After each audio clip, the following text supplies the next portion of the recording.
And the Sage Center, I actually, I'm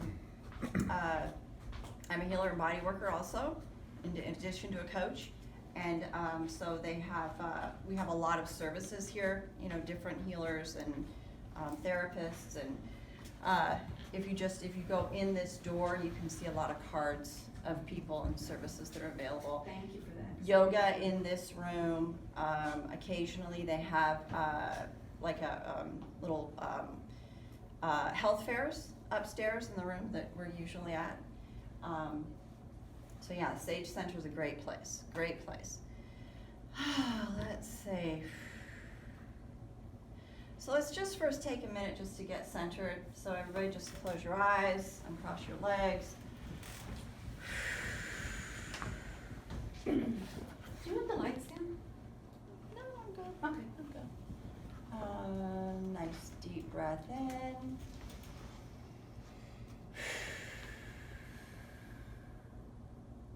Do that a couple more times. Just ground yourself. You can imagine a grounding cord at the base of your spine, dropping through all the layers of the earth to the center. Allow for any anxiousness.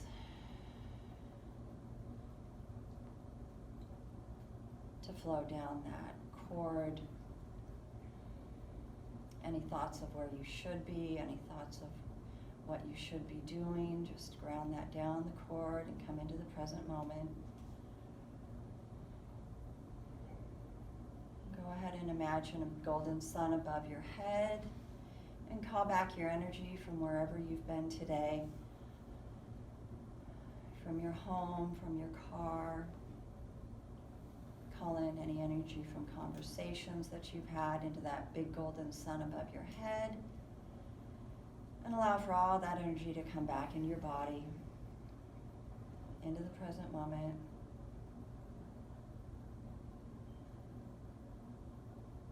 And now just set your intention for this time together. Questions that you might want answered, conversations that you might want to have with individuals.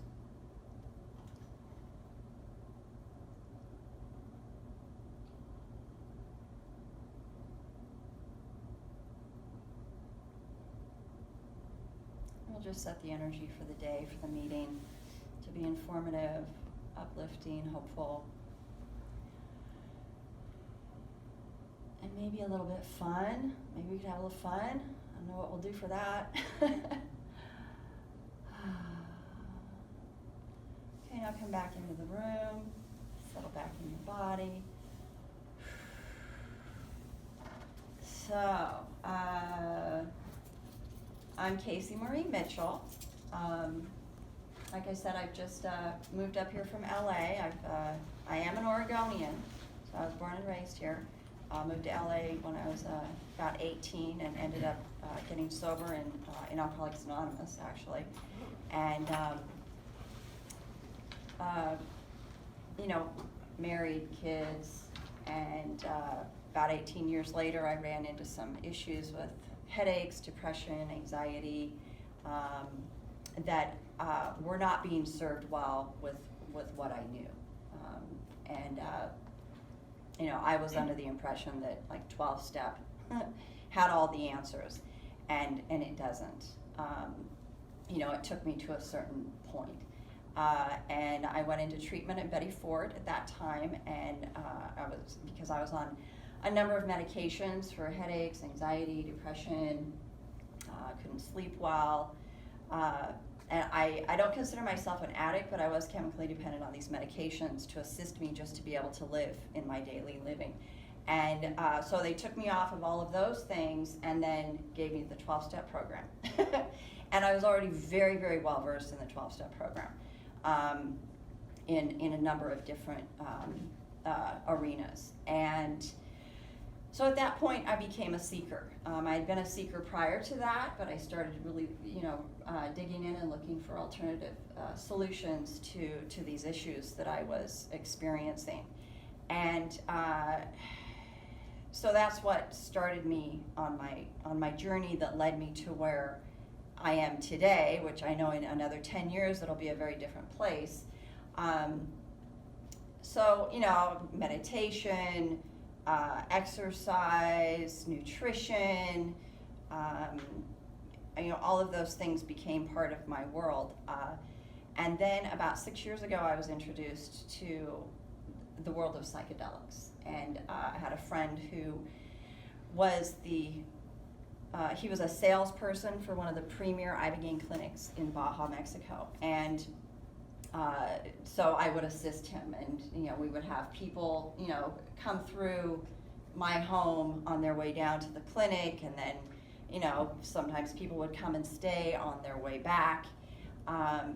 And at that time, so what I call, it's in the, integrating psychedelics in addiction recovery is an evolving treatment model. And at that time, you know, with the Ibogaine treatment, there was a protocol that was a 7-day treatment. And so people would, you know, go down there, get their treatment, and then go home. And it was very difficult to watch because people would be brought up into these, you know, higher levels of consciousness, and they would get better and they would feel absolutely amazing at the end of these 7 days, and then they would go back with no tools and, you know, back into their environment. That oftentimes is what really, you know, accentuated their addictions. So, you know, we did a lot of that work, and at one point, my friend's name was Tyson. He actually passed 2 months ago. And, you know, so what he started doing, he created an aftercare center and then a pre-care center also. So that's where I've gotten a lot of my experience in integrating psychedelics with addiction recovery. I'm also a certified transformational life coach with a company called Being True to You, and we specialize in addiction recovery and the integration of entheogenic experiences. We train coaches, and then we also provide coaching services for individuals.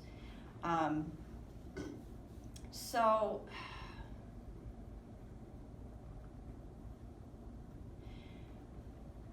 one of the reasons that I do this is because of the results that I've seen with people.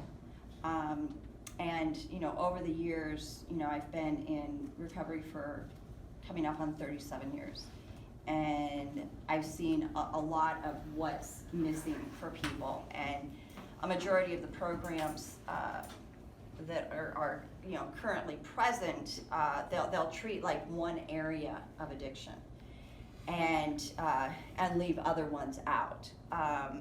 You know, and it's based on cause. So there's the abstinence-based programs, which, you know, a lot of them will say addiction is hereditary, it's abstinence-based, you know, absolutely, you know, don't take any drugs except for the pharmaceuticals that are, you know, prescribed to you for these, you know, for different symptoms. So those are okay, but the psychedelics are not. You know, cannabis isn't okay. So that, you know, that's the abstinence-based program, and it's very, I look at it as a victim mindset, and it's the disease model. And so, hi, welcome. Hi, thank you. So, you know, it leaves out a lot of things. You know, there's the thoughts, the treatments based on, you know, the unresolved trauma.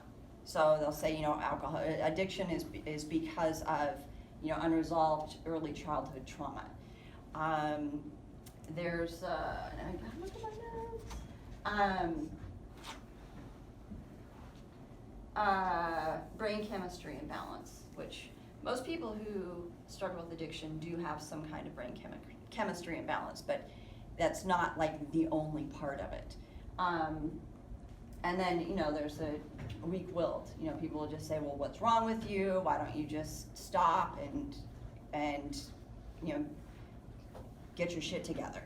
And you say that to any addict and they're like, I really wish I could do that. I would love to be able to do that. And people just don't understand. Once if you're an addict or if you're an alcoholic, then you understand that the powerlessness, and you also understand how difficult it is to find something that's complete that will take care of the problem. So how I look at it and what I've come to learn is that that every area of someone's life needs to be examined and treated. And I work with what I call an optimal recovery equation. And what I do with people is we look at each different area of life and what's physically what's going on with you. Are you getting enough? Are there supplements that are missing? Is there nutrition that's missing? Spiritually, are you connected? What's your mindset? Do you hate God? Do you not have a concept of God that works for you? Life's, skill set. What is your life skill set? Do you know how to show up and be fully self-supporting or even attempt to be self-supporting? Are you considerate of people that are in your world? The environment, or are you living in a really toxic environment where you're getting layers and layers and layers of negativity put on you? Unresolved trauma. Is there some childhood thing that happened that's created a life strategy that you have now that doesn't serve you any longer? So I look at the whole picture. And I think a lot of programs try to do that, but they get so focused on like what the program is and showing up for group, and are you going to the meeting, and are you seeing your therapist, and they leave out like the joy of living. They leave out like the whole person. A lot of times what I see left out is the spiritual connection. And I call Alcoholics Anonymous the mothership of recovery. It's really the first, it's the first complete model that actually worked. There was other programs that they drew from, but it's the one that has like this perfect recipe. What I also believe is that what the 12-step is today is not what it originally was designed to be. I could go on and on about that. But the recipe of the 12 steps, in the last one, it talks about a spiritual awakening. And that as a result of a spiritual awakening, we carry this message to other alcoholics. But that's the purpose of it. And in my opinion, that's the purpose of psychedelics, is to raise our level of consciousness. And that really means a lot.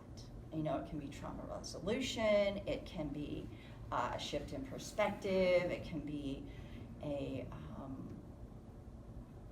new concept of a power greater than yourself, which in my opinion is essential. That's one of the essentials, is that we learn how to connect to this, all that there is, because that is the thing that breathes our breath and beats our heart. And if we can find a path to be able to connect to that, it can do anything. It can do anything. And it can, if it can like grow all these trees and hold the planets in the sky, then most certainly it can take care of this, these insane addictions. So that's where I find the magic in psychedelics. I'm just gonna stop for a minute. Does anybody have any questions or comments, or go ahead? Well, this one I was gonna save for later. because I'd rather that you go into something, but I figured give you a break. So yeah, I had, I think, kind of conditional seizures from abusing benzos and stuff like that. Mhm. So if someone, and I stopped taking my Keppra, which was the medication they were recently giving me for epilepsy, which I don't think I have. I think it was just from the withdrawals and stuff. But if someone does have like a lower seizure threshold, how safe would you say are psychedelics? I've done MDMA in the interim, but I've never done psychedelics actually. So have you heard anything about that? I am not a medical doctor, professional. Isn't MDMA a psychedelic? It is. Yeah. Not really. It's not a phenethylamine, but I wouldn't. The A stands for amphetamine. Yeah. It's in a slightly different category. Yeah. Well, because I've heard a few anecdotes about how some people, or if you like, take a lot of, let's say, psilocybin or something, there is a risk of seizures there, but. I would actually say more prone to seizures, honestly, from taking MDMA than would be a traditional psychedelic. I would guess that too. Yeah, I would those definitely. I've never heard of themselves seizures generally from psychedelics. Yeah, I would take that too. Yeah, to be honest, I have never heard of seizures from psychedelics. Yeah. I do know some people that do have issues with, who have like epilepsy and seizures, and they do have issues with taking stimulants like cocaine Right. and MDMA. So Yeah, I mean, just understanding the origins, it seems like the plant medicines are gonna be a lot safer than MDMA when it comes to something like that. That's what I figured, cannabis and CBD Right. obviously is so helpful for it, Yeah. so, okay, Yeah. great. Yeah, but you want to be careful, and I personally have a gland condition, and so I don't have adrenal glands. So anytime that I'm doing like a macro dose of a plant medicine, I will have, I will tell the people who are present, or the facilitator, that I have this condition. I have my medication, extra medication there.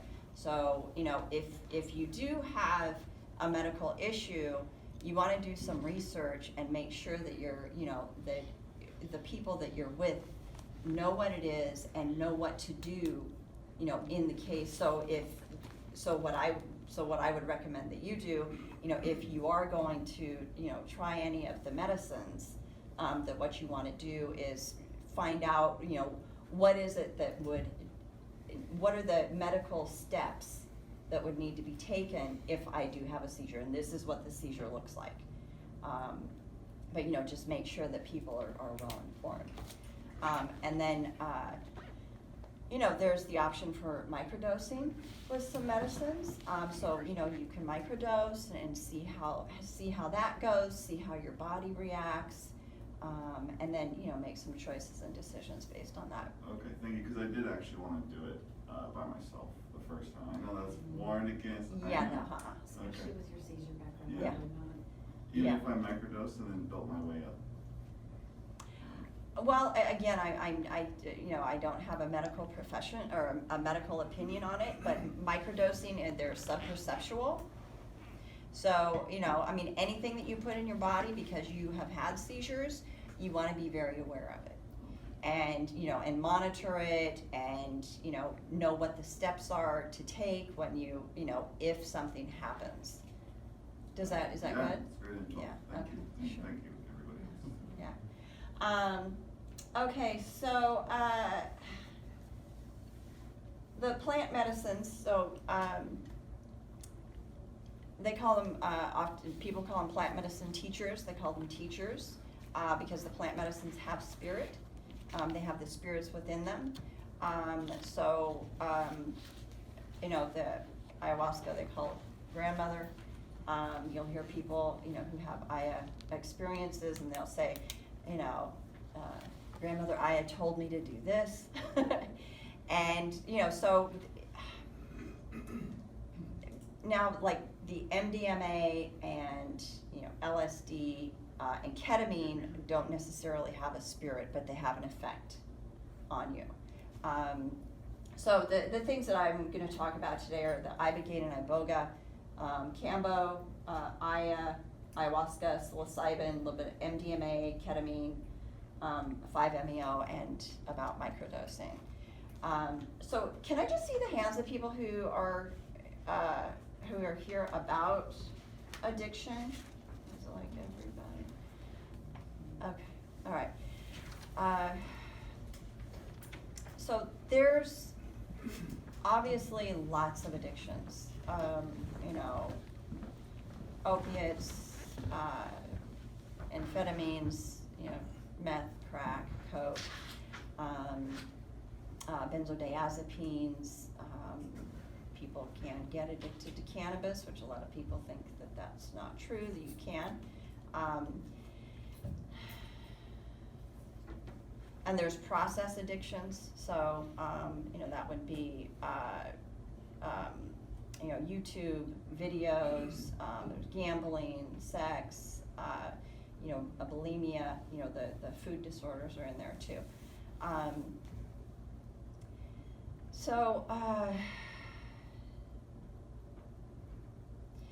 I'll start with the Ibogaine and Iboga. Now, I kind of struggled with how I was going to lay this out. In my opinion, you know, with some people, you know, they can have a one-time deal with a psychedelic. They can have a one-time experience, and it brings them up to a certain level. You know, they get their answer for whatever they want or need, and they're able to move on with their life.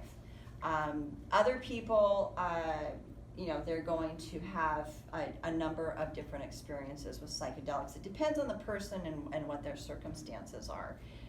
And, you know, how well functioning they are in life, you know, the trauma level that they have,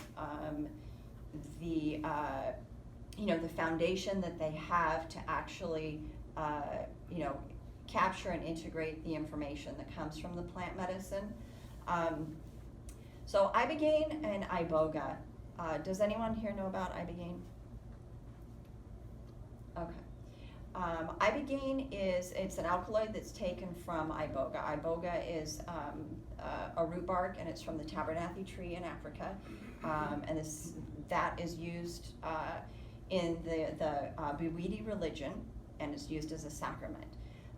What happened is Howard Lotsoff found that it cured, or didn't cure, but it interrupted his heroin addiction. He took it for the psychedelic properties one night when he was a heroin addict, and realized that his withdrawal symptoms were gone the next day.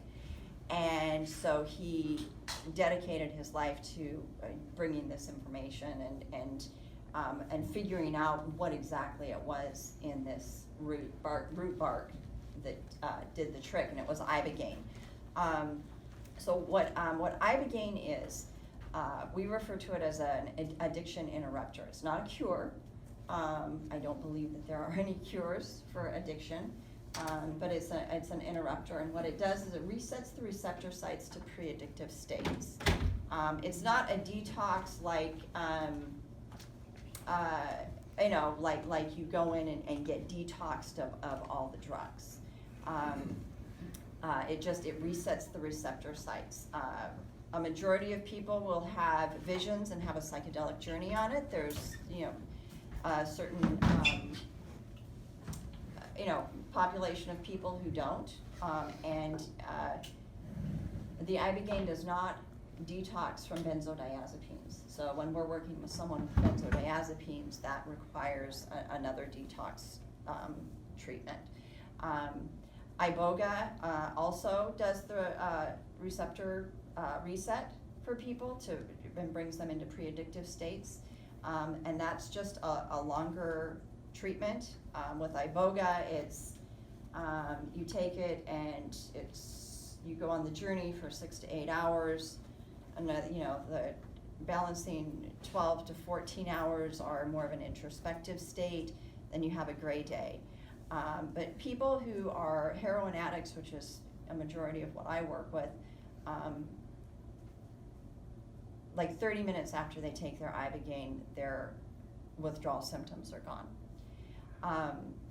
Did you have a question? What do you mean by withdrawal symptoms? I mean, I know what withdrawal symptoms are, but like, so like you give this to people, like they have they were active addiction, haven't used in like 12 or 24 hours or something like that, and they're giving Ibogaine because they're withdrawing or something like that, and this is the response? Or is this like they've got cravings several weeks or months after their last use, and you're dealing with that stage of the addiction recovery?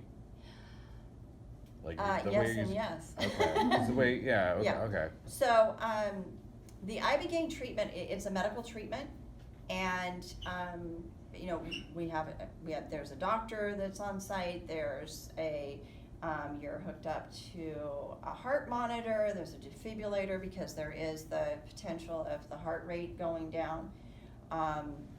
And yes, with the treatments that I've worked with, the client stops taking whatever medication they're on, because we give them medication to keep them well, Right. until they get the treatment. But they need to be going into withdrawal before they take the medicine. Right, So okay. then they get the medicine, and yes, their withdrawal symptoms are. So, okay, because like Yeah. I'm on Suboxone right now, so I would like stop Suboxone, and as soon as I start withdrawing was when something like, not that I'm like scheduling this right now, but that's how something like Well, that. I'm glad that you brought that. I'm sorry, did you have a question too? Yeah, I just kind of go, so when you say it stops the withdrawal symptoms, are you talking like hardcore detox, heroin withdrawal symptoms in half an hour and I they're boom, am. gone? Yeah, that's That's okay. beautiful. It's absolutely miraculous. That's awesome. It is, so it's the addiction interrupter, but it's not a fix, because then you still, there's still other work to do. So when their journey is done, do the withdrawal symptoms come back, or are they, No. they're alleviated for No. sure? They are So they can actually alleviated work for on their sure. recovery Yes. without that problem.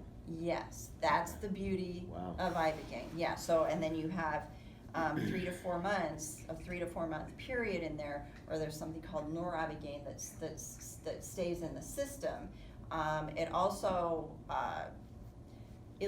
pretty much alleviates the post-acute withdrawal symptoms that people had experienced over, Mhm. year, 2 years after they're done with withdrawal. Just let me talk one more thing. Okay, so Suboxone and methadone.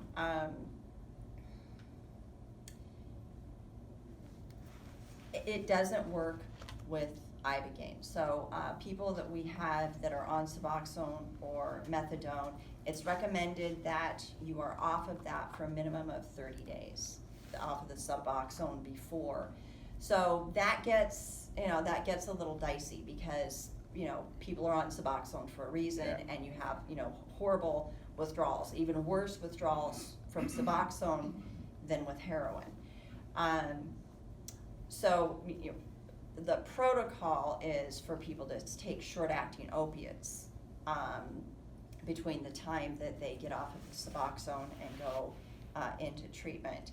I know of one place that's a pre-treatment center where people can go and stay. Yeah, I know. Yeah, because that sounds a little dangerous. It is. It's a choice. My doctor to get me off of methadone, he put me on, oxys, because he had to get me off the methadone to get me into the, treatment. So Yeah. it worked great. Did it? Mhm. I'm glad to hear that. Yeah, it's a very difficult situation, that Suboxone and methadone, and being able, because it's, really methadone or Suboxone, what you want to do is just get on it and, take it for maybe a week or two, and then taper down off of that. But what they're doing is, they'll use it for high-risk cases. So it is, in the harm reduction model of treatment for addiction, it's good, because it takes people up out of the really, really dark places of addiction, and gets them up to a place where they can actually function in their life. But my experience is that most people are not happy with having to take Suboxone or even the methadone.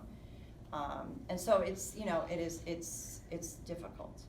What I do with people is I try to work with them to, raise their skill set and their recovery tools. and get them, get them up to a place where, they're connecting with their authentic self, where they're knowing how to connect with the higher realms, where they have a supportive community, so they have everything that they need in order to support them when they decide to completely get off of the Suboxone or the methadone, because that really is the key. But yeah, that's like a little, it's very difficult to work with. Yeah. Yeah, I was wondering, does this have like 100% success with resets with people, and if so, like how many people have tried this? I'm just curious. Thousands and thousands and thousands. There's, it's illegal in the United States.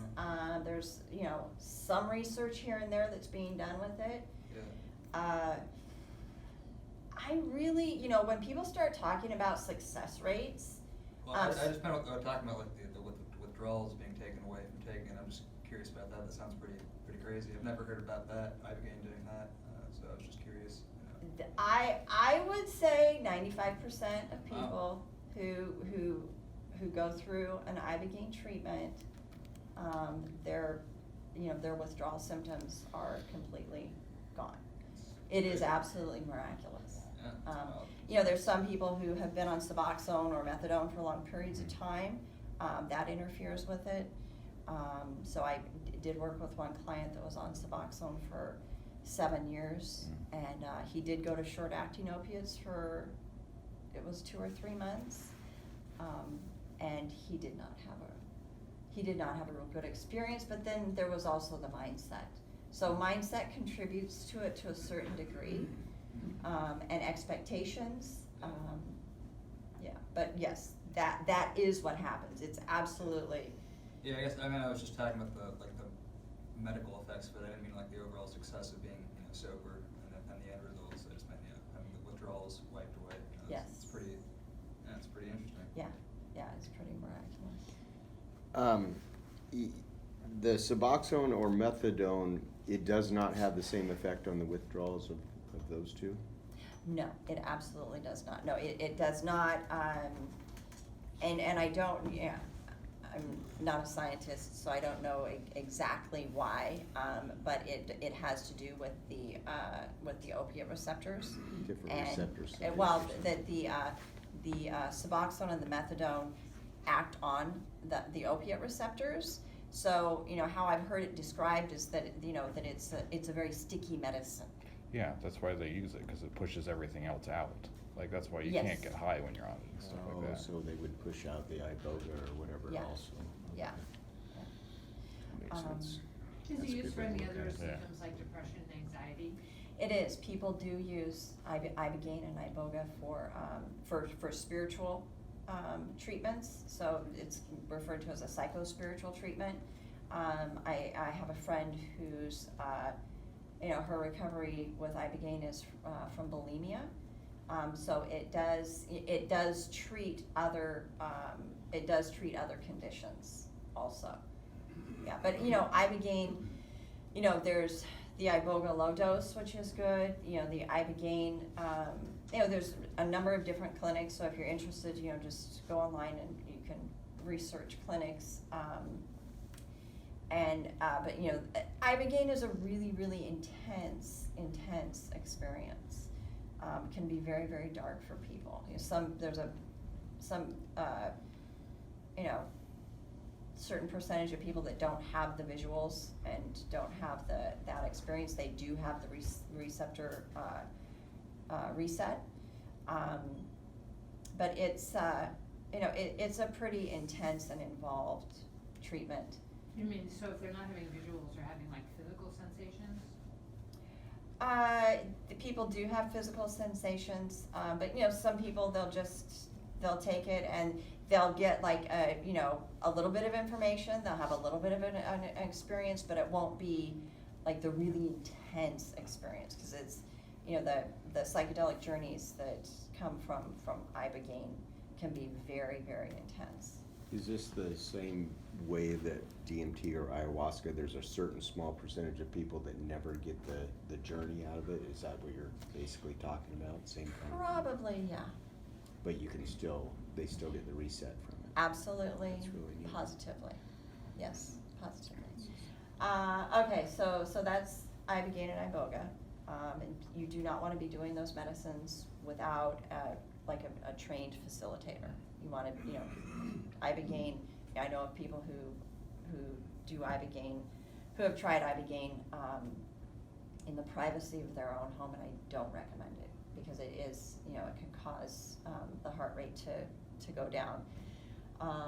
Is it in the class of the true psychedelics? Yeah. It is. Is it a tryptamine or something though? No, it's not a tryptamine.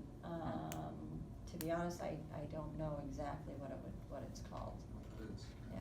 How many times have you seen a defibrillator used in this session? In my experience of 6 years, I have never seen that. Yeah. The How is reason, the Iboga medicine ingested? Is it like a brew that's made like ayahuasca, or how do you ingest it? No, the Ibogaine are capsules, Yeah, the because Iboga. they're measured, so Mhm. there's a very specific measurement, and the Ibogaine is an alkaloid that's taken from the root bark. Yeah. If you're doing, Iboga root bark, Yeah. you take it in like teaspoons full of it. Yeah. Of the bark? It's root bark, yeah, it's powdered, It's powdered. yeah. I'm assuming you've done it. No. Okay. My question is, I've done a lot of hallucinogenics. My last one was a really bad trip. Yeah. So I'm wondering, and I've got a lot of guilt. I know how I've hurt people. In fact, that's why I keep using, because I know that I'm an asshole.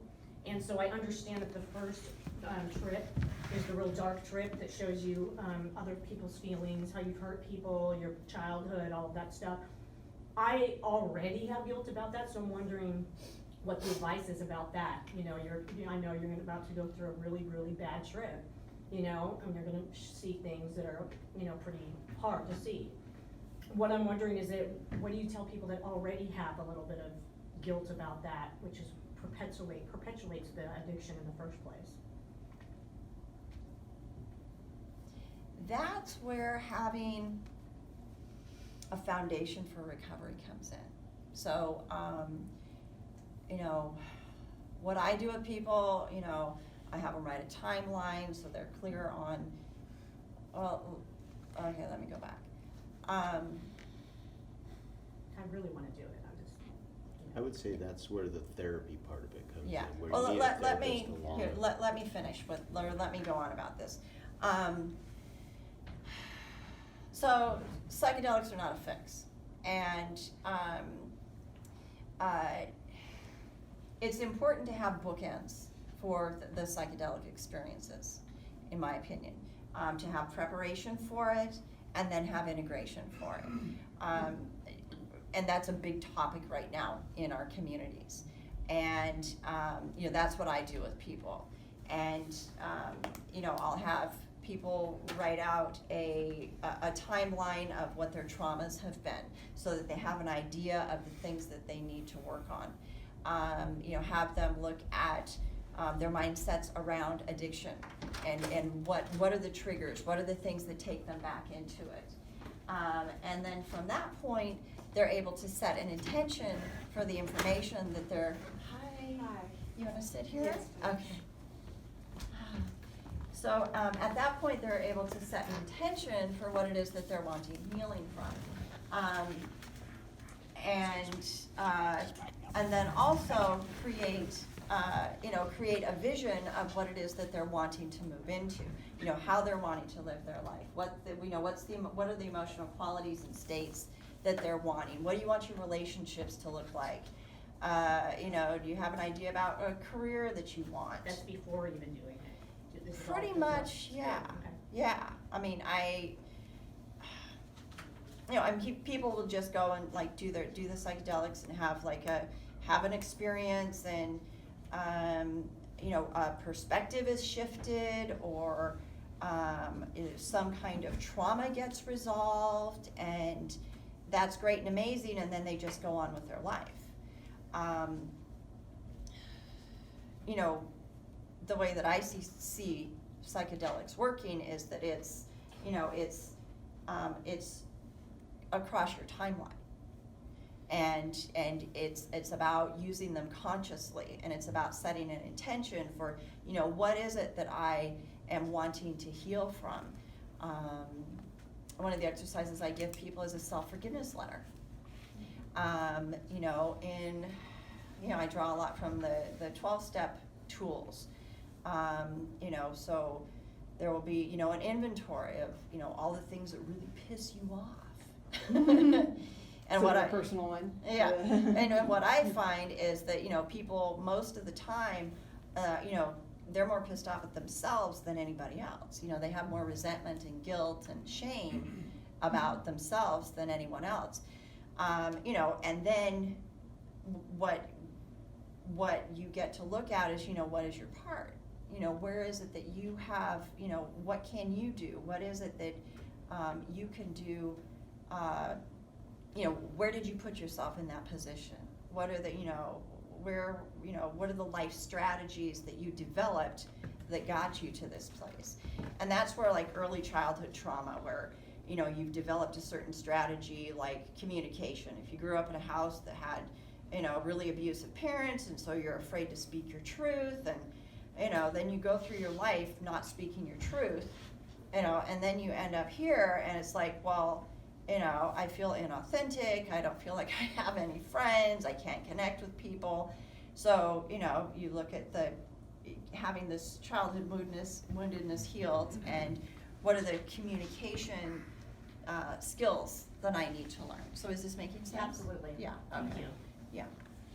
One thing that really helped dispel my fears, and again, I haven't done psychedelics yet, but Terrence McKenna was asked that one time, and he said if it starts happening, just be like, bring it on, like, let's go. I mean, you probably already went through all sorts of stuff, sounds like you have, I know I have, that were probably, again, I don't know, but could have been worse than a bad trip. So my mentality is, if I take this like warrior attitude towards it, and I know what I'm getting into, it's gonna be crazy, then, you know, I might be able to stand up to it. Absolutely, that's good, yeah. You can also get your ass really kicked that way too. That's the thing, I didn't wanna give, right, I wanted some opinions on that, because. But the whole idea is to beg for the ass kicker. Yeah, but knowing Tell, that it's you all know, for the know good. that you need it. Well, Yeah. I personally don't believe in bad trips. I don't believe it. I just, I believe that the information that we are shown in any experience is there for a reason. That there's a reason and a purpose for everything. And what's important is assistance. Is assistance with being able to sort out, well, what exactly was the information that was coming through to me in that. And again, with, it's not a one-time deal. And, you know, people, you know, some people, they will just have one experience, and, you know, like maybe 1.5 MEO, and they're lifted and they have this great new amazing life. But a majority of people who are wanting to you know, weave psychedelics in, they're gonna have numerous journeys.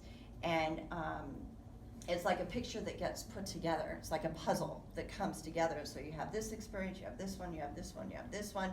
And then, you know, 3 years down the road, because of the work that you've done with, you know, with journaling, or, you know, with reflection, you know, you can look back and you can go, oh, this is how all of these fit together, and this is where I am today. So you may not get, you know, it's like, oh, well, this is the intention that I'm setting for this experience. Then you go through the experience, it's like, well, I didn't get an answer. And, you know, maybe the answer's gonna come 3 months later when you're driving your car, you know, to the beach. And then all of a sudden it's like, oh, that's what that was.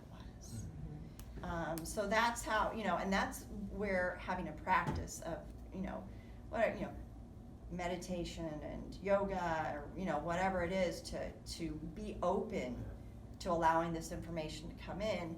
And then another practice where you're having, you know, reflection, where you can, you know, step back and identify the information that's coming through.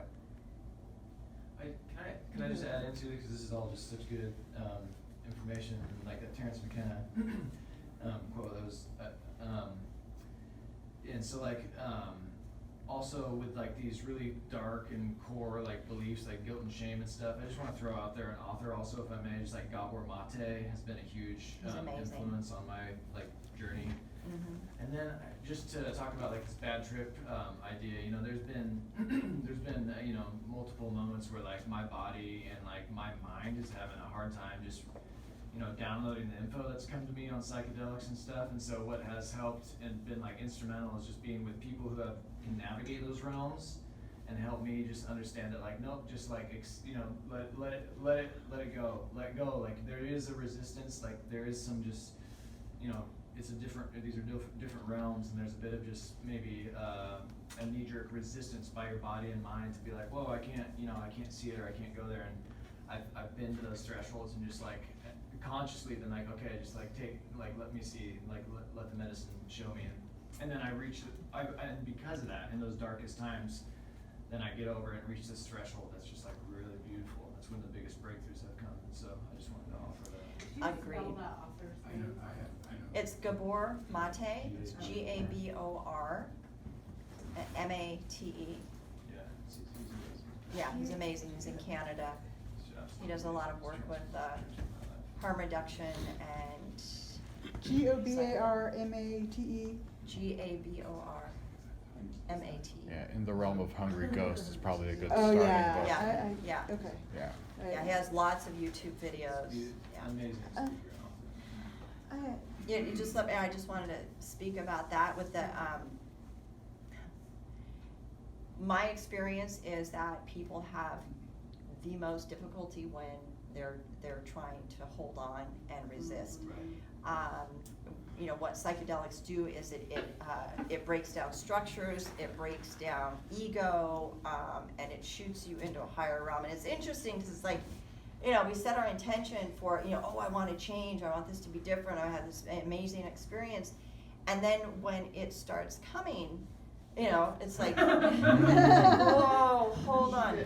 And it is really scary. There are times that are really scary, but, you know, one of the things that I teach people is the breath, is coming back to the breath, is, you know, I have a 3 minutes of peace meditation that I give to people before they go into ceremony, because, and also a mantra. And you know, if your breath is always with you. Yeah, I think it'll be different if I have a guide, because I was kidnapped and dosed with LSD. And Yeah, not oh yes, 22, that'll be, that's when I very. was 20, so Yeah. that's one of the things that, you know what I mean, they poured it on me, you know, like a vial, and so that's, well, but you have a plateau, so everybody knows that who've read, you know, about it, and so it was so they were bad, so it's a bad situation, that's what I mean, like, but and then ever since then I haven't tripped it, you know what I mean, so I think that's one of the things. So Oh, if I had yeah. a guide, so it didn't have anything to do with that, it was like trusting people, that's gonna be a big deal, and I think if it's in a medical situation, that would be, I think, a whole lot better. Yeah, that would be a really good Carrying trip. people, that kind of thing, so. Yeah. May I add something to the Terrence McKenna dose Yes. thing? A really good trick for that is take about 100 milligrams of MDMA along with the mushrooms. It gives you this suit of armor that it doesn't matter how nasty that trip gets, you just keep walking right in. No, seriously, and it's actually really interesting. Like, I've never gone deeper in my life with more confidence than when I just took a little bit of MDMA with a whole lot of mushrooms. It's I don't know, just throwing that out there. So I'll go with that, because there's a number of different kinds of medicines that you can use.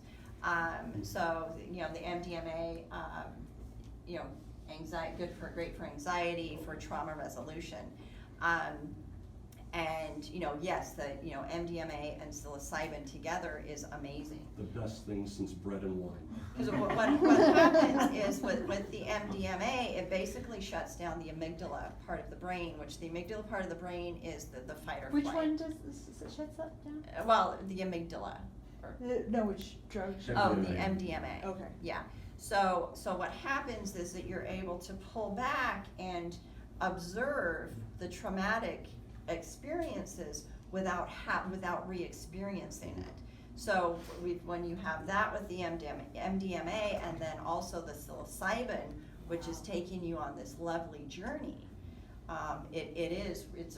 It's a really good combination. Yeah, it's like having a seatbelt, driving at 100 miles an hour. It's Yeah. the difference. But I get you, if you're doing this, you wanna be talking to a facilitator, you wanna have someone with you, you wanna, be, you wanna be safe. So it's very important to be safe. Well, you just mentioned being safe, but that makes me wonder about like your heart rate, do mushrooms or does psilocybin usually cause like increased heart rate? No. But the MDMA might, Well, right? it can. How it was explained to me was this though. Your body, even though it feels like your body is like seriously going through hell, your body goes through more physiological stress if you run around the block twice than it does when you're on There mushrooms. you go. So it's just something that I always keep in mind. It just feels that way, You got but it. you're fine. Okay. And they have an EKG machine, right, with you when you're doing this? Well, no, well, with the Ibogaine, Yeah. there is a heart monitor, but Okay. that's with the Ibogaine, so Okay, that, great. but that's like, that, Ibogaine really, an Ibogaine treatment is in a, completely different class than, psilocybin, MDMA, ayahuasca, yeah, it's completely different. So if you Because have it heart physically problems, don't affects take you, anything. right? Don't take The- it. Yeah, if you have heart problems, don't take it. Okay. Good rule. It physiologically, like, it's not just mental, it's physically affects you more, right? That one, The Ibogaine? yeah. Yeah, you missed the first part, it's. Yeah, it's sorry, Yeah, sorry. no, it's okay, it's an addiction interrupter. Yeah. Yeah. Yeah, I actually was gonna ask, cause I read about that, but I remember I saw this thing forever ago with, LSD, with a man they did back, and this is before like it was ever, even legalized. They, Yeah. I don't know if you saw this, it was like a guy who was like an alcoholic for like 30 years, Mhm. and they caught up Bill with him Duffy? 4 years. Yeah, really. No, yeah, not Bill. But like for like 4 years later, like after all the stuff with LSD happened and it being leaked and all of that, but they caught up with him and he was still sober. But they did one treatment for 12 hours with LSD Yep. and never touched a drink again. Right, exactly. And that's what I'm talking about, where, people can have, one experience with a psychedelic and then they're good. And, LSD before it was, thrown into the illegals, there was a lot of research done on it. It was, used for, treatment of mental disorders, alcoholism, all kinds of things. And it was very beneficial. I won't go into the whole war on drugs. There's a really good book by Johann Hari, Chasing the Scream, where he talks about that. He talks about, why it was that these drugs that are actually do have a medical, who have medical benefit were thrown into the illegal. They work once, there's no profit. Well, Right. yeah, Right. there's more to it, but Pharmaceuticals. yeah, so that book by Johann Hari is good. Just want to do a time check. It's about 3 o'clock. Uh-huh. And we've gone through one substance. I Okay. wonder kind of how much ground, we're kind of getting into the sticks maybe a little bit. I wonder how much ground you want to cover before this session's over. Thank you. Okay. Thank you. Anybody else? Okay. With ayahuasca, my experience with ayahuasca regarding addiction treatment, I've known people who have had a desire to stop and who have had an ayahuasca experience, and there have been, shifts in perspective for them, to be able to put them, over the edge and, over the edge into sobriety and make that commitment. How I look at ayahuasca, there's people who will use it, use it one time, maybe they'll, go someplace where they're gonna have, 3 back-to-back sessions, maybe 7 back-to-back sessions. Maybe they'll do that one time and get all of this information and get all this healing and they're good. There is the Santo Daime Church, which uses it as a sacrament. And so they're drinking, and having, ayahuasca experiences like every couple of weeks. So they use it, it's part of their spiritual practice. Wouldn't it be legal if it's for religious purposes? Sorry. It is, for the Santo Daime Church, Certain it churches. is legal, Okay. because it is their sacrament. Great. Yeah. So again, the only addiction interrupter is that I know of is the Ibogaine. You know, all the other things treat, you know, all of the underlying issues. And also with ayahuasca, if you listen to some of Gabor Mate's work, you know, people talk about having healings from, you know, from doing a lot of ayahuasca work, because the underlying cause and the traumas that are, you know, spiritually a part of their physical ailments are being healed. So ayahuasca is an amazing medicine. And it's great for trauma resolution, you know, again, with, you know, setting an intention and then knowing your vision. And it's also really good for creating perspective shifts. Because a lot of times, you know, that's what we need. We just need to have a shift of perspective on something. You know, psilocybin, again, is, you know, there's the macrodosing and the microdosing. Actually, you can microdose with any of these medicines. Microdosing is our amounts that create a subperceptual effect. There's a really good site, I can't think of it right now. Third wave. Thank you. Is it the Third Wave? Yes. Or thirdwave.co? The Third Wave. Thethirdwave.co. Lots and lots of information about microdosing. So there's, you know, with psilocybin, macro or micro. My experience is that people have had really good results with the microdosing, with psilocybin for anxiety, for depression. Again, it's, you know, not a cure, but it assists with the symptoms. What's ego death? Death of the ego. I just love you. I just love. You can get to it later. Tom, Yeah. what's ego death? Ego death, more or less, is a bullshit concept invented in the late 1960s by Timothy Leary and his crew. What they're referring to is when the entire, you know, that you kind of dissolve into nothingness, and that does happen on high doses of things, or even low doses of things like 5 Meo Dmt. But you do get your ego back. They're more ego tempering substances than ego killer. If you didn't have an ego, you would just be a rock. So your ego's never actually permanently annihilated. So I find the concept nonsensical, but that's ultimately what it is. It's the idea that people come back. You have any like New Age friends by any chance? Yeah. Okay, well, I killed my ego, now you need to listen to me about how you can kill your so that right there perfectly encapsulates a person who believes they have achieved ego death. Right. The ego is still perfectly intact. But they just got back from Burning Man. Yeah, oh, you amateur, it's the playa. But another way to look at it is the letting go. Yeah. Yeah. The death of your ego is the letting go. We just are giving everything, into we the are nothing experience. type of Just thing. giving into the Well, experience. the ego is, the way that I look at it is it's the thing that keeps us safe. So, and it is necessary because, you know, we need to know, you know, when to, you know, slam on the brakes. We need to know when there's, you know, there's survival mechanisms. And there are a lot of survival mechanisms. So there's the personality survival mechanisms where, you know, I'm not going to get involved with that group of people, and I'm not going to, talk to this person, or I'm not going to take this risk in my life. So the ego comes in, and what it's saying. So when we go to make a shift in our life, okay.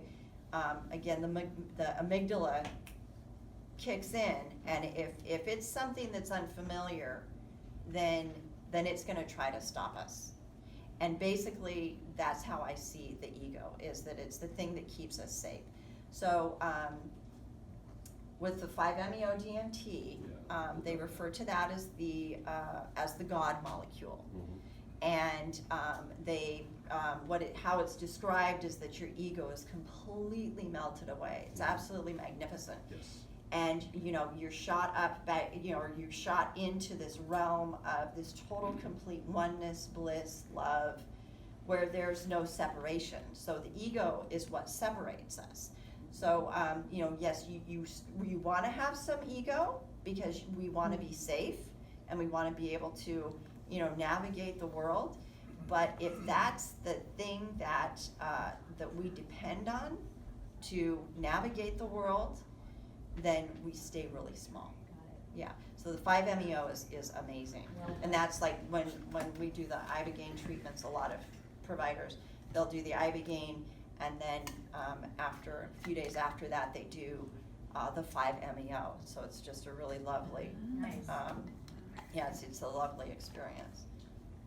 There's also a recent video, somewhat recent from the last couple years, on the MAPS YouTube channel. Anyway, MAPS is a psychedelic organization, and there's a neuroscientist who has done some experimentation, and there's a nodal network in the brain that actually turns off during the height of a psilocybin experience.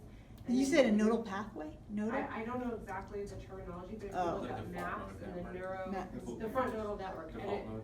yeah, and it basically turns off. They were expecting to see fireworks on brain scans of people using psychedelics because of what the experience has been described as, but what they saw actually was it turned off. And, right, so one of the theories is that actually reality is closer to the psychedelic experience than we realize, Yeah. and that our ego is what is shutting us off from it most of the time, and that what we're doing is opening the floodgates. So I just want to touch on that. The more you get into this and how you experience the world, it's like there's that oneness and there's this, connection to the all that there is. And then, we're born into a body and we're born into the world, and then we start having like all of these concepts and all these ideas about how things work and how things people are, and how we need to act and the life strategies in order to navigate all of that. And it just builds and builds and builds and builds and builds and builds. And But aren't we creating all of that? hold on. So what happens, my own personal opinion is that addicts just have this amazing, phenomenal opportunity, because we have to kind of work our asses off to be able to survive. And what it's about is these layers, like one layer at a time. We examine it and let it go, examine it, apply some tools, let it go, examine it, let it go. And the goal is to be as connected to the all that there is, and everything and everyone in our life. And that's what happens when you do the work.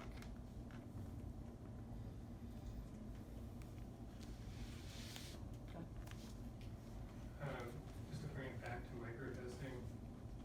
So microdosing is the only hallucinogenic experience that I've had.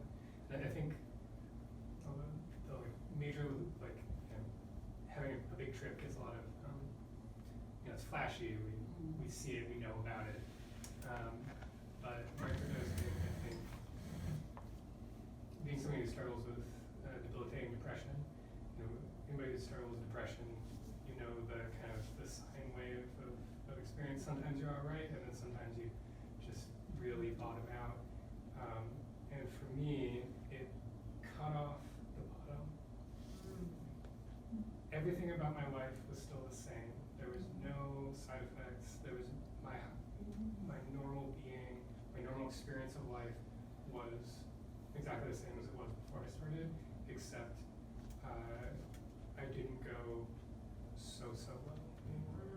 So for some people, it can be the most effective antidepressant that they've ever taken. Is it Yeah. microdosing like you take it forever, or no? I- Oh, okay. Yeah, I've got a friend with debilitating depression like that who's microdosing and has described very, very similar effects to what you just Are you described. trying that Nice. with psilocybin? I tried both the psilocybin and LSD. Psilocybin, I had to take it twice a week, and had no other symptoms. LSD, I took it once a week. I only had to take it once a week, so in very small amounts, so like a tab of LSD would last me 5 or 6 months. Wow. The LSD did give me a little bit more anxiety, like it kind of upped me a little bit. Which I deal with a little bit of anxiety, so it's not a lot, so that's kind of fine. I've heard for other people, if they really battle with anxiety, that's like a bad, super bad news. But this psilocybin. Do you hallucinate when you microdose? No. No. Nothing at all. Really? It's There's subperceptual. Can I ask you a question? Do you take antidepressants as well, or were you off antidepressants when you? I've never taken antidepressants, Okay. so I don't, I personally can't compare. Okay. To, some people, have like more creativity when they microdose. From my personal experience, particularly with the psilocybin, like literally absolutely nothing else about my life changed. Wow. Except for that cut at the bottom, and it was, life changing. You experienced the anxiety only with the LSD, not with the psilocybin? Not with psilocybin. I had to take whatever, it's still such a small amount. Go ahead. I just want to touch on a few things. Microdosing, so LSD, I'm not sure about psilocybin, binds to the 5-HT receptors, and a lot of prescription antidepressants compete for those receptors.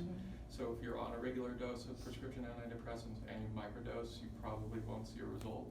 I macrodose because of that, because I've been on them for a long time, and it takes a lot more LSD, like 500 to 1200 micrograms to see a result. Are you off them? I'm off them as of last week, and that's been a different experience. Going back to the ego death thing, like to play devil's advocate or defend it a little bit, I think the concept of permanent ego death is silly, but I think the dissociation that you see with a lot of these drugs is really beneficial for getting out of your own way and kind of hitting the reset button. And the FDA finally approved ketamine for major depressive disorder in March. Nice. And more and more insurance companies are getting on board with it. It's really expensive. It's because Johnson & Johnson changed one isomer of it and repatented it. About $30 of ketamine costs about $1,200 now. I don't know, that's one of the websites. Yeah, so I spent about a week on the phone with my insurance company, and they agreed to cover me, and that has been just huge. Cool. It's kind of like probably with your experience with microdosing, it cuts out the bottom. It doesn't make you happy, but it stops you from going those places. Well, and that's where the other work comes in, where, it's because there's, we want to have something that'll, like when you're dealing with depression or anxiety, we want something that's gonna quiet it enough so that we're able to like find out and do the things that our body is actually telling us it wants.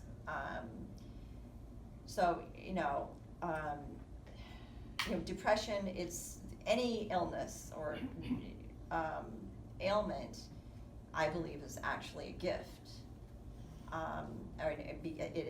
It's a teacher, so depression has information for us. Addiction has a gift for us. And, when we're able to look at it from that standpoint and say, okay, what is it, what is it that you're trying to tell me?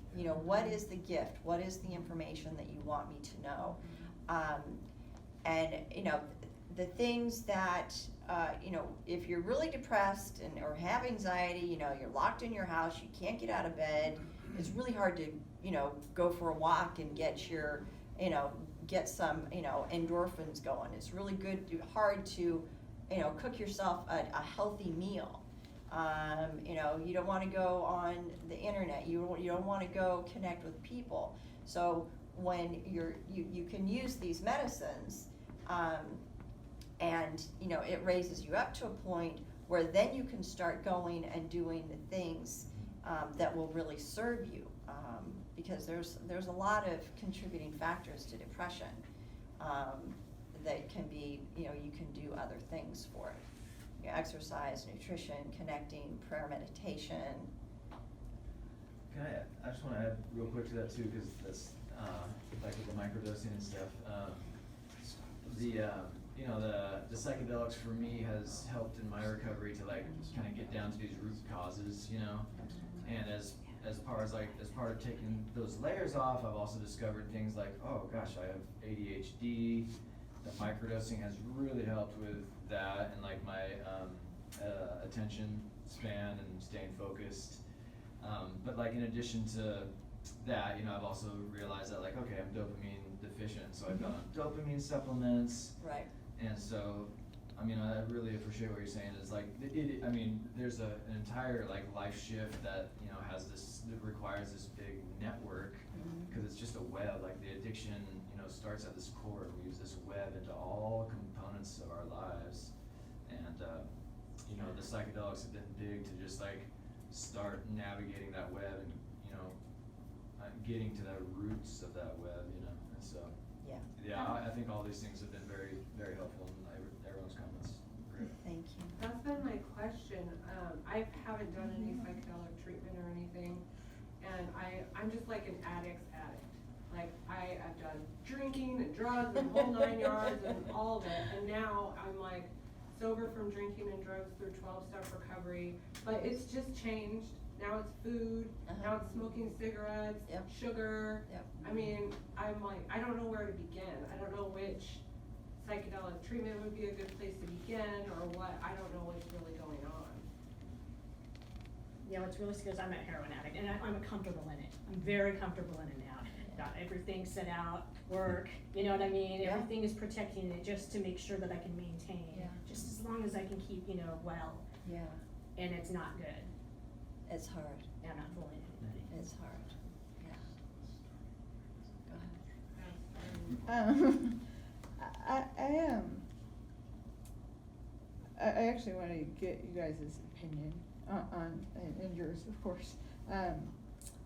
I've had a lot of trouble with so I did like a lot of artistic stuff when I was younger, and then got really codependent and got into psychology. And it actually like took like 2 family members dying in the same year from like health stuff, and I recently got diagnosed with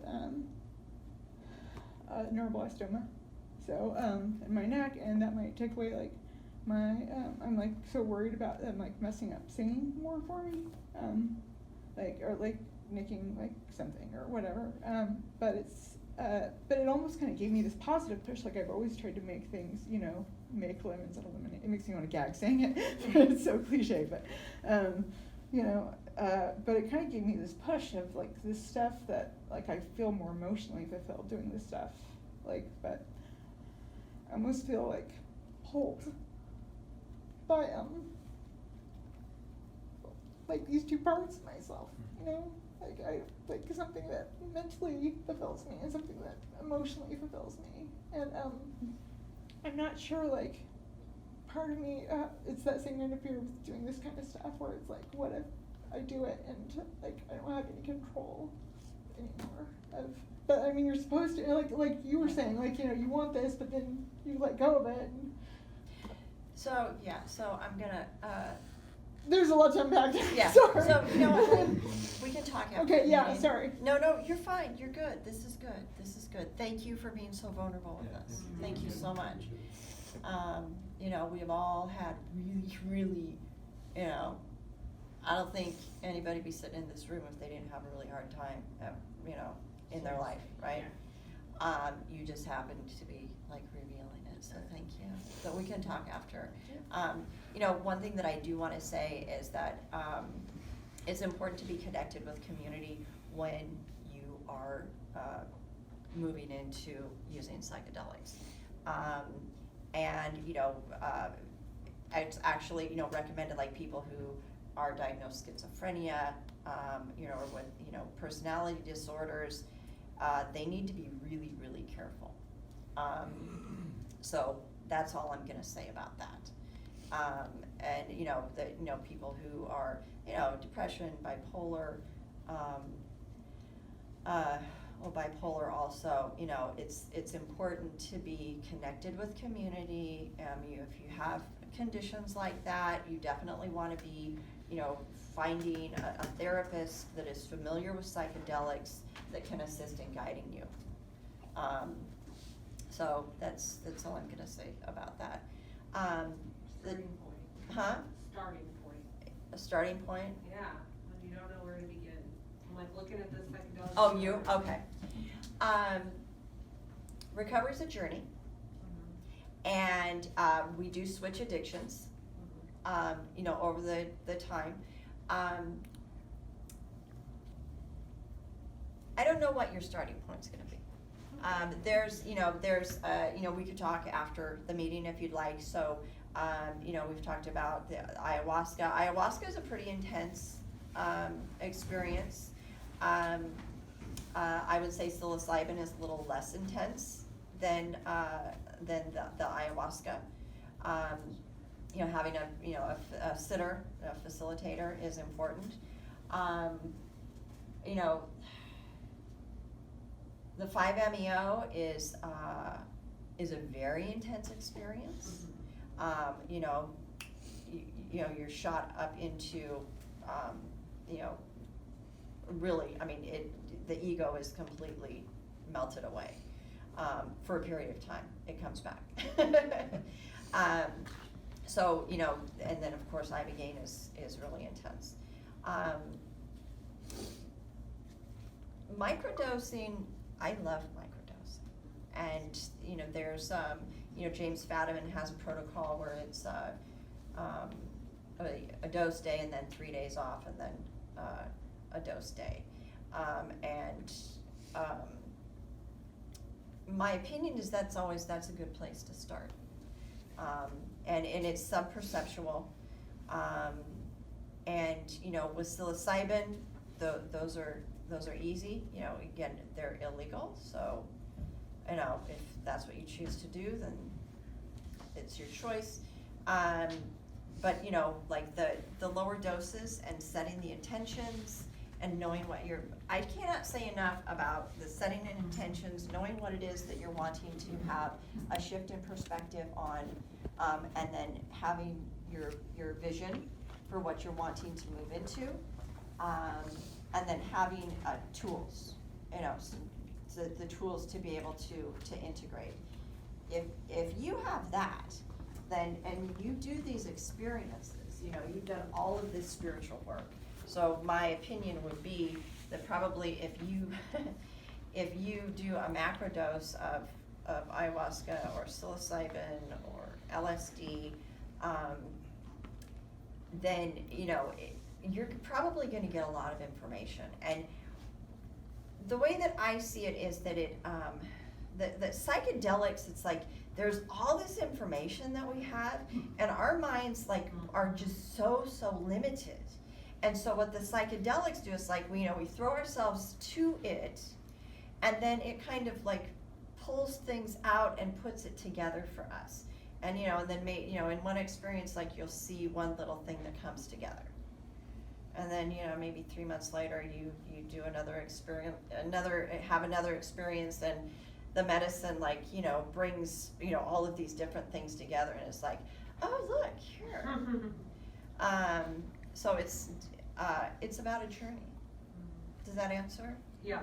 One technical thing, the 3 days thing can be really hard to do because we live in a 7-day week. And if you're struggling with depression and getting out of bed and whatever, yeah. I couldn't do it Monday evening, Friday morning. Yeah. I like that.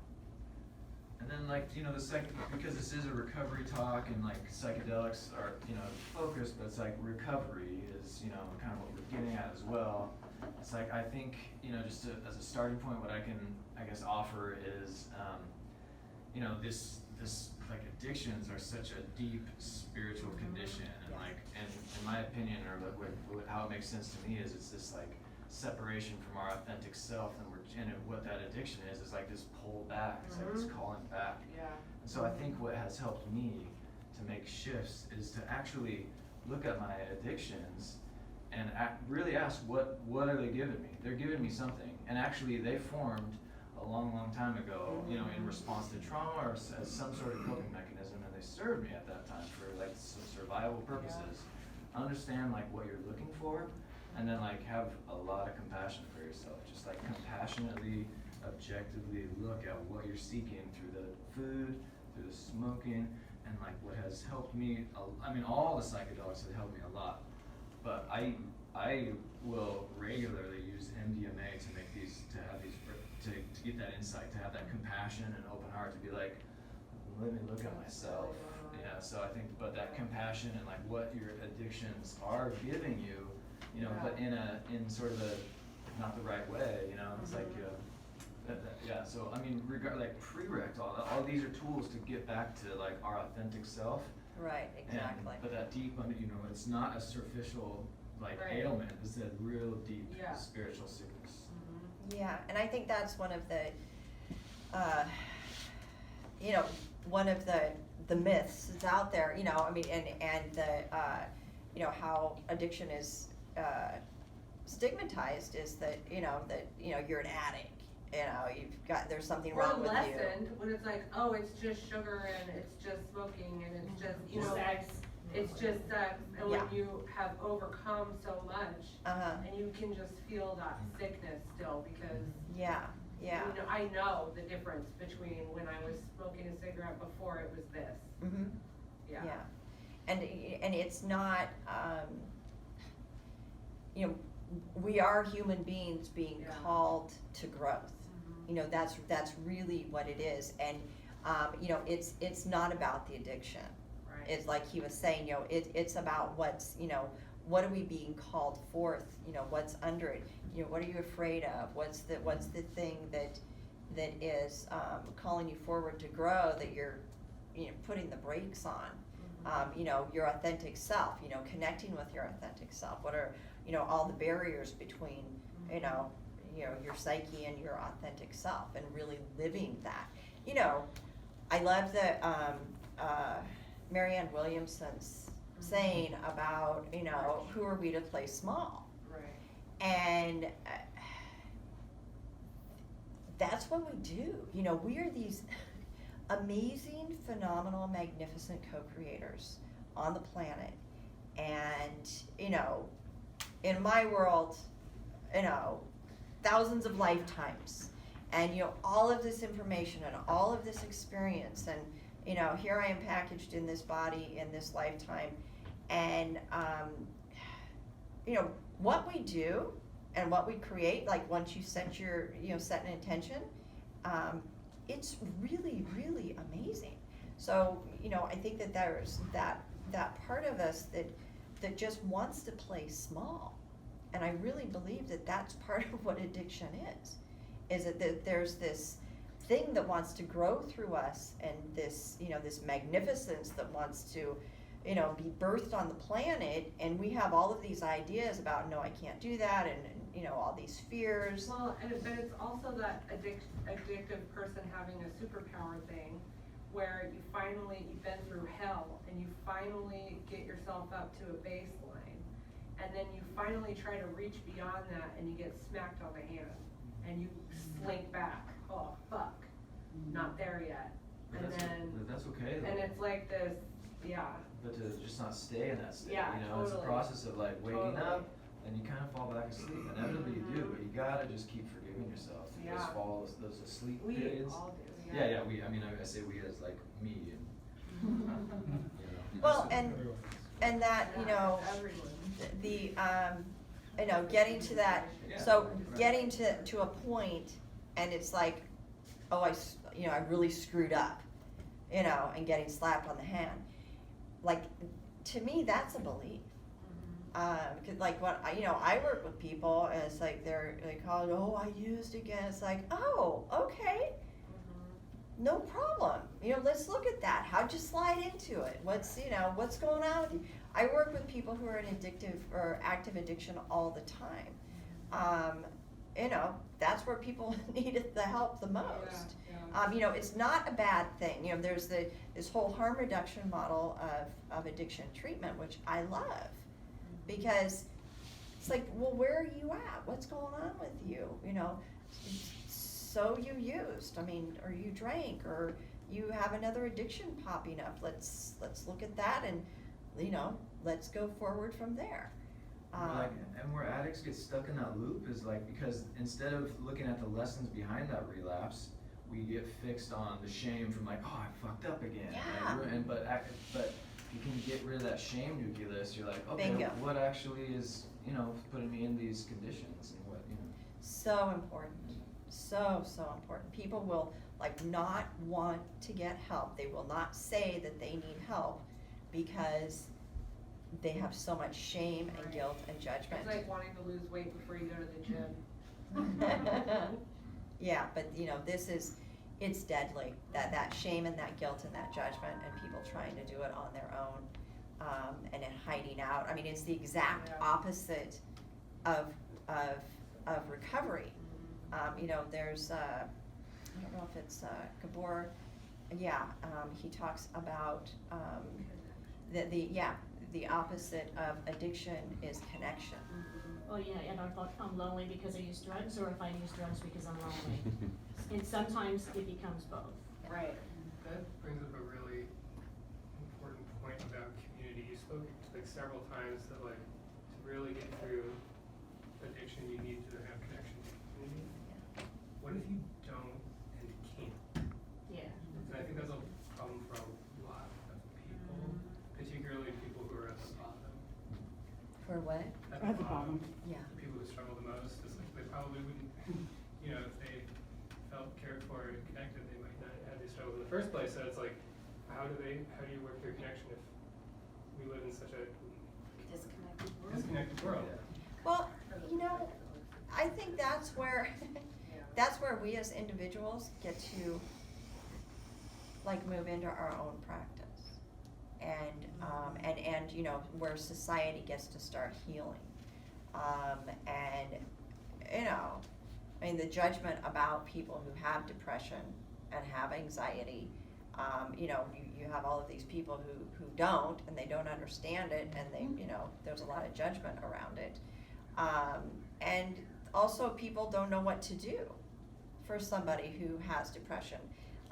And again, I think that like meeting people where they're at, and you know, somebody who's struggling and having a hard time,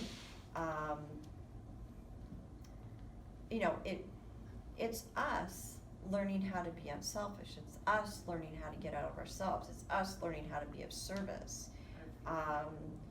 And you know, pick up the phone and give somebody a call.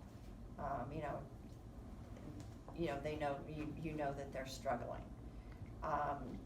And you're right, it is, you know, when somebody is so far in their cave,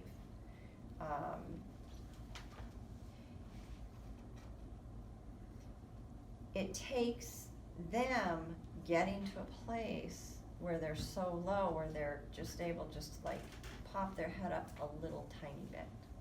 You know, the power of intention is incredible.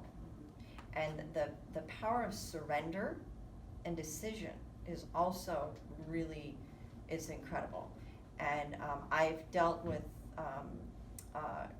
chronic depression and suicidal ideation. And it was really, really dark. I didn't know anything about psychedelics. And I got to a point where I was really, really low. I was planning it. And I was looking on the internet for sure ways. And I had an experience where I was just pissed. And it's like, look, I am so sick of this. And so I just called out to the universe and said, look, show me. Show me. If you want me on the planet, show me. Show me. If you don't want me on the planet, then show me how to do this, because I am done. And just real quick, a friend of mine called me like shortly after that, said my girlfriend, I broke up with her, she's threatened to commit suicide, come and help me find her. So I go on this journey with this guy and find out all these different ways that I could, you know, do myself in. He's like, oh, well, what do you do at the cliff? Oh, well, you know, either car or rope, or, you know. And so I got all this information. I thought, oh, the universe is showing me how to do this. And then I saw the woman at the hospital, and she did everything she could to take herself out, and she was still alive. and there was, all of these things that were happening in her life, and, her child was removed, and so, from that day, I made a commitment to do whatever I needed to do to recover from that depression. And, I couldn't make that happen. I couldn't make myself get to that point of that surrender. I couldn't make myself get to that point of decision. And I don't know how to get people there. But what I do know is that once you get there, it's really, really powerful. And so what I do is I just meet people where they're at, and I just support them, and I just love them, and so. It seems like one of the things that we're trying to do with psychedelics is find out, when you have these fears, we're trying to find out what those are and then neutralize them or get rid of those fears, because a lot of times they're not true. They're just a lie that's holding us back. And I like that story about the baby elephants they chain down with a rope and they can't move. Exactly. But when they get to be a big elephant, they just tie a little wooden stake with a rope and he stays there because he doesn't know that he can't pull up the stake. And I think a lot of us are in bondage because of something we believe that's just a lie. It's not true. And hopefully that some of these experiences can help us see the lie in that. I've always heard that the best way to have friends is to be a friend. And so, getting over that hurdle, like any addiction, I guess, wanting to be alone and being comfortable just being by yourself, it's hard to get over that and do something about it. But that really seems to be the fears that we have to face, the lies, and move beyond that. And I love that, and how you talked about that, because that I look at who I am today and what I do today compared to who I was 15 years ago. I never would have thought that I would be sitting doing this, and that is the gift of psychedelics.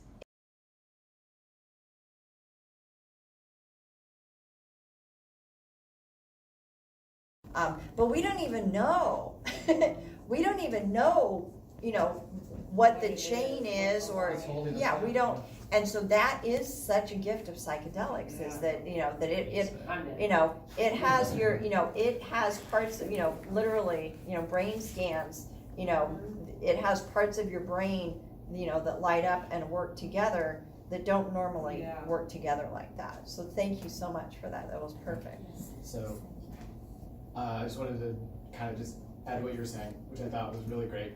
And I've actually been thinking about that elephant thing for a while. It's a good one. And then, just as far as like just being so low that you don't want to reach out, I think what you're saying about, or maybe as you were saying about like just being there like as a friend is really powerful. And I sort of came to this realization or theory that it works really well for me because I have this cognitive bias that we all have, where we think other people think the same thing we do. and so if I see someone who's just like really down or whatever, and I'm like nice to them, or a homeless person or something, whatever, that kind of just tells my brain that this person is worthwhile, they're worth seeing, etc. And then that weirdly kind of allows me to be more compassionate towards myself. I love that. Thank you. Also, just like as a practical getting started thing, I survived a suicide attempt in 2017, and my wife left me. My life fell apart, and I was like, "Fuck, how do I get over this?" And I've been struggling with depression for about 25 years. And then I realized, people always tell me, volunteer. If you're tired of yourself, go help someone else. And it's true. So I started working for a crisis line because that was the most direct way for me to talk about, relate to people in need about what I've gone through, and to sell myself on this idea of change. It's a lot easier when you're selling to someone else than selling to yourself. It's awesome. They just did a study. Thank you and for that. The number one thing that cures loneliness is volunteering. Yeah. I love that. That's beautiful. And I'm really glad that you weren't successful. Thank you. We're very happy that you're here. I got a quick period to put on all this. In this someone else wants to share. I think that all of us being here, right, talking, being vulnerable, that's proof that, you know, we're all willing, we're all able to reach out, you know, stuff like that. So, and, you know, if anybody wants to talk to me after, or give me your phone number or something, I'm here, I'm your brother, so. Well, so on that note, I would like to start like a regular group. A regular alternatives and recovery group. So if you guys want to give me your contact information, and so I'd like to do it here. This is like hop, skip, and a jump from where I live, and I would be more than happy to start that. I'm also going to do one that's a virtual meeting, so it'll be on a Zoom conference call. But yes, this is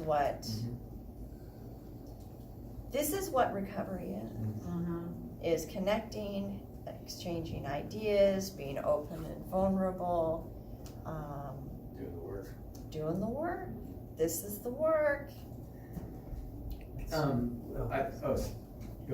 Yeah, that's exactly what I was thinking about starting, and we came out from Salem, but you know, just doing it in the living room and taking all the Eastern and Western approaches, and it's like just then putting everything on the table, and so I'm just glad to hear you say that. So, It's much needed. Yeah, very good. Well, I don't have the experience you did that, you know, facilitating. Like, but well, starting a meeting is easy for me. So on the agenda we were going to talk about Kambo, and it's pretty interesting medicine. I wondered if you still want to like introduce that at least, or I've experienced some really amazing shifts because of Kambo. Okay, well, I'll talk a little bit about it, and you can talk a little bit more, because we've got like 15 minutes. So, Kambo is it's poison from a toad. And there are like little tattoo points that you end up, or it'll burn the skin. The practitioner burns the skin and then puts the medicine on the skin. And it is a venom, so you get really sick. And yeah. Is this the same 5-DMO? Nope. Oh, No, it's no, a different code or different code? Yeah, it's tree frog. Yeah, the others from the Sonora Desert. They're totally different. they're more of a hard. they're completely different. So the Kambo is a detox. Okay. The 5-MeO is a massive spiritual awakening. But they are both, you know, poisons from the front. But the 5-MeO is smoked. Two different animals. Yeah, two different. Yes, yeah. So would you like to share your experience with the you know, I was informed about Kambo through my girlfriend's a naturopath, and like she kind of stumbled upon the medicine and really committed to it. And so befriending her and hearing about my addiction, she was like, oh, well, this Kambo stuff is like big medicine. And so you know, and hearing about it sounds kind of intense and a little bit woo-woo. Yeah, so what I experienced from so I was very skeptical, because you know what the tradition is that it's a detox, like you say, and it pumps all this, you know, it cleans your organs out and stuff, but also it like is able to move, you know, dark energies through your body, and that's where like the sort of the spiritual benefit or the energetic, you know, cleanses come from it too. But as skeptical as I was at first, you know, every time I use it, you know, my intentions, without a doubt, and even if it's my intentions like realize themselves, and through some pretty like strange ways that I wouldn't necessarily have anticipated. But at a minimum, you do get this amazing like detox. I mean, you get sick. I did it last Sunday. So these are the burn marks, and you just you just like burn these dots in your skin and then apply the medicine, and then, you know, very quickly you get quite sick. You're sitting there breathing through it, and then you eventually purge, you know. And so it's kind of intense, but it's really quick. And I think it's just, in my experience through addiction recovery, it's been part of the, you know, making these big shifts, these big energetic and psychological shifts. And it's a medicine that I keep coming back to when I kind of start getting back into some ruts. combo, and it's just like boom, straightens me back out. I'm like, oh, okay, you know. Is there like time dilation and stuff with that one too, where it's like where like a minute feels like an hour? Like does it last a real long time? No, it's pretty. I mean, it's like some intense sort of like poison suffering, but It's like, you know, like about 20 minutes. It's about right? 20 minutes. Yeah. So visuals and stuff too, like hallucinations? No, not during. I mean, yeah, It's not a psychedelic, no. Okay, good. It's a purgative. Yeah, Gotcha. yeah. But it no, does it's realign your energy. what's that? It does realign your energy. I mean, how I feel afterwards, it can be described as that. Yeah, I feel really good physically, you know, and clear, and yeah. No, it doesn't feel like it's taking forever. In fact, that's kind of what makes it tolerable. It's like I know I'm gonna get real ill, but it's gonna go by like it's gonna go quick as opposed to like a lifelong suffering. Right. Gotcha. Well, and I haven't done, Your choice. Yeah. you know, I haven't done that medicine, but you know, that is what I hear is just this, an incredible lightness.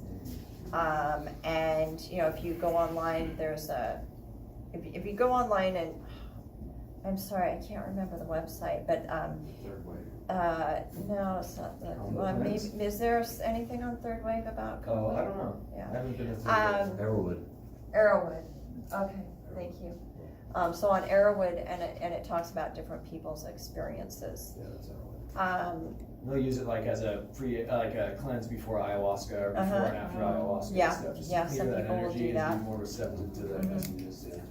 Yeah, and you know, I had this friend, actually my friend Tyson, who he would describe it as, I don't know if you guys did this when you were a kid, but like you'd stand in the doorway and you push your hands against the frame of the door. Did you ever do that? And then when you come out, and then your arms just raise up. Yeah. That's how he would describe the experience of Kambo. Is it's like really intense. And then there's just this incredible lightness, but it's body, mind, and spirit. Yeah. Yeah. But it's not very comfortable. But brief. But brief, yeah. Well, while we're going through the other medicines quickly, does DMT have any beneficial effect for addiction, to your knowledge?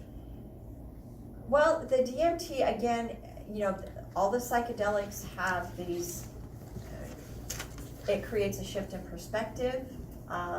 It can create, it can give you trauma resolution.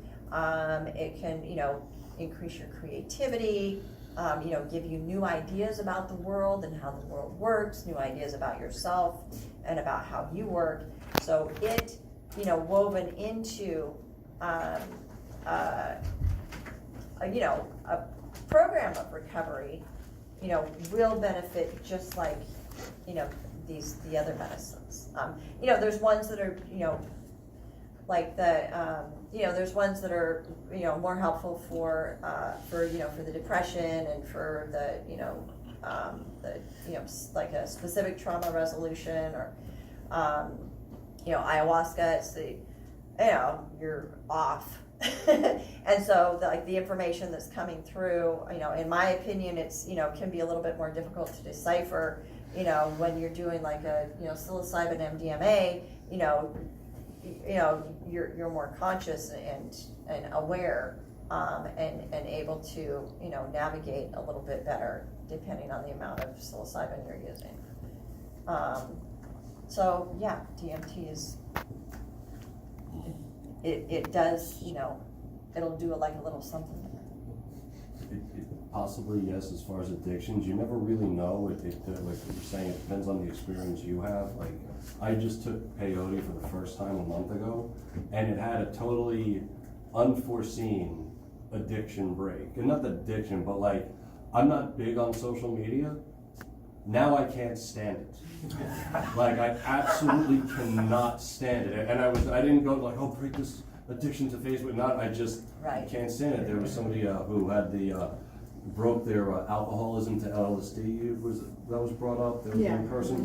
Yeah, that's not the majority, however. Right. Most people did not. Most people relapse. But you do have every now and then somebody will. It really depends on you, your your relationship with the medicine. Not to sound too woo, but it does make a big difference. a question on the relapse thing that you brought up. I mean, how do you deal with chronic relapse? I mean, is that, I mean, obviously outside of the structure that you're creating with community and all these other things, I mean, so you just keep taking it, or I mean, how would you put this in the context of chronic relapse? Or is that what everybody does? No, well, you know, I have a different perspective on it, you know, and I think, you know, that one of the things that, you know, I mean, just the word, you know, chronic relapse or retread, you know, it's like there's so much shame around it and so much judgment around it. And I think that in and of itself is oftentimes what keeps people in that cycle and makes it so much worse. Because, you know, it's not, and you know, a relapse, I mean, like, you know, if you're not drinking and you go out and you end up having a drink and people go, oh, you relapse, it's like, well, I had a lapse, you know, and I had a drink, and, you know, this is a gift, and there's, you know, something in my life and in my world that's, you know, causing me to want to do that. You know, Alcoholics Anonymous talks about the spiritual, having had a spiritual awakening. It's like, oh, well, so what's preventing me from being able to, you know, have this experience? So if you look at it as an opportunity and a lesson, then it's very different. People will get like, are you talking about like being like really in the dark, like really dark, consistent cycle of? Kind of like an unknown cycle. Like, I mean, over the course of 20 years, 4 or 5 big long-term, meaning, you know, 200, 300, 400 days, and then maybe it's 60 days sober, and then 2 weeks of just completely out of it, blacked out of like for 2 weeks, and then back for 60 days, or maybe back for 6 months, and then down for a week. But, you know, so it's kind of, it's like all over the place. Yeah. Go ahead. Okay. One of the problems is that when in the late 50s and early 60s, when they were actually studying this, that was just before they all became illegal and nobody was allowed to work with them. So we're just now picking up where this was left off. One of the problems, Rick Strassman points this out in his book, DMT, the Spirit Molecule. Psychedelics went through a highly unnatural evolution. First they were wonder drugs, then they were horror drugs, then they were nothing. And so we're just now getting it back up and running. So I don't know, hopefully some people have some good answers. Yeah, but it's, you know, it was the ceasing of research as to why there isn't a good answer to your question right now. Yeah. Good old government. And also that, like, it might not be, you know, it's like the psychedelics are definitely a part of the process. And like we said, do the work. I think, you know, and it's just kind of like, you know, some deep introspective work. It's like, what, you know, and I can relate because I've been in these situations too. It's like, how do I keep relapsing? And like, man, under what has, you know, started to provide some relief is just starting to map my web out, you know, and getting down to my core. There was some trauma, there was some developmental stuff, and it all just, you know, spun a web from there. And knowing how I respond to certain situations, it's like this mystery that you start to unravel. And like, I in my experience, it's been like, when I start to get triggered, you know, there's like a re-traumatization on some level. You know, I start to believe those limiting beliefs again, and it's just like, you know, if you don't drill down to that core, you know, there's still gonna be this cunning, baffling pull, and you're like, what is that pull? It's like, well, what is that pull? You know? Yeah, So that's you good. gotta- I mean, I've taken psychedelics before, and it's kind of be my first foray with the, you know, intention that In a it medicinal realm. helps, right, Yeah. you know. Well, I think, well, recreational versus medicinal, right? So Very I different. grew up thinking Very shrooms different. and ecstasy, and like my friends will hear about me taking MDMA now, and they're like, oh yeah, did you get to have this wild like sex experience? And I was like, no, I did some deep personal work. I love that. Well, and then also, you know, about the relapsing, you know, again, the programming that we get from the current treatment models are, you know, that it's bad, and oh, you relapse, so you have to go back to the beginning, and nothing you ever did means anything, and that's not true. All the work that you've done, all the work that you do over, this lifetime and all the other lifetimes, but in this lifetime, it all counts, and it is all valid, and it is all important. There's way too much importance put on, when someone, has a lapse and, has to relieve the pressure cooker a little bit. It's like the focus becomes that rather than, oh, well, what's the pain that you were suffering from?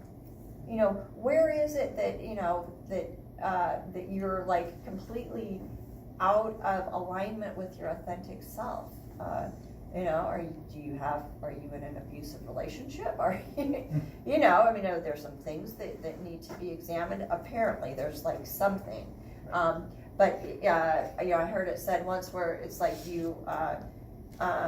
it's like a line where, you go up and then you fall back just a little bit, and then you go up further and you fall back a little bit, but you never go back to the bottom. You will never go back to where you were when you were first introduced to recovery. And there's nothing wrong with that. Most people, a majority of people, don't just all of a sudden come in and never use again or never switch their addiction over to something else. That's just crazy. Another thing that you mentioned that now has come up 3 times in 24 hours was like the past life thing. So like with my psychotherapist yesterday, and told him about the heroin dream. I had a drinking dream on Sunday and heroin on Wednesday, and he's like, "Oh, what do you think that was about?" I'm like, "I have no idea. I've never done heroin. I have no idea." He's, "Oh, it might be." And he goes, "Never mind. I'm not gonna tell you." And then we keep talking, and he says, "Well, have you ever looked into this past life thing?" And I was like, "Well, I've heard about it. I believe in reincarnation.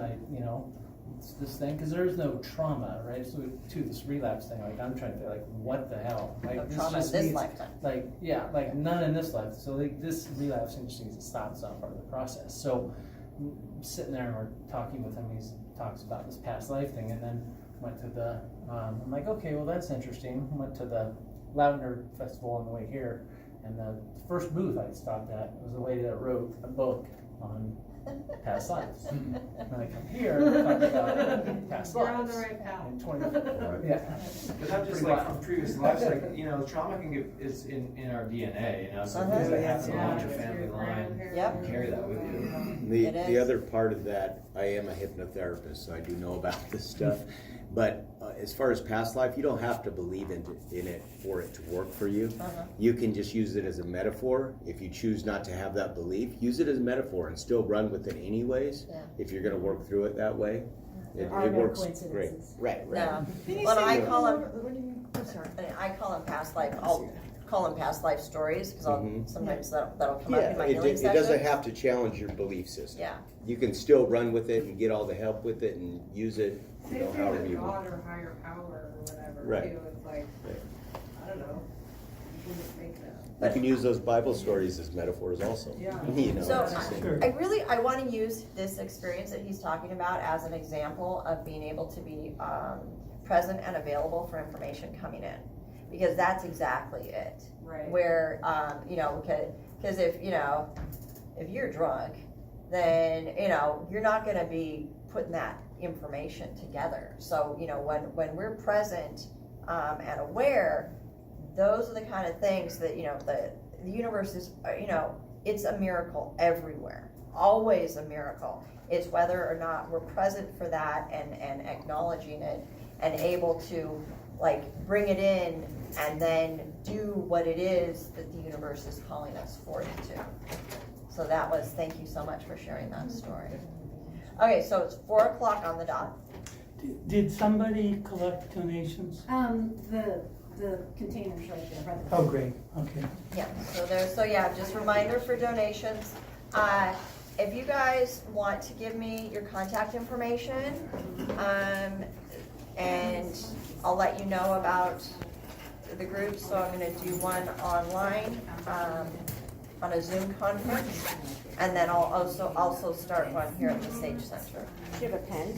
I do. Or something? 'Cause I didn't see anything about I information on the do. So anyway, are we good? Yeah. Yeah, okay.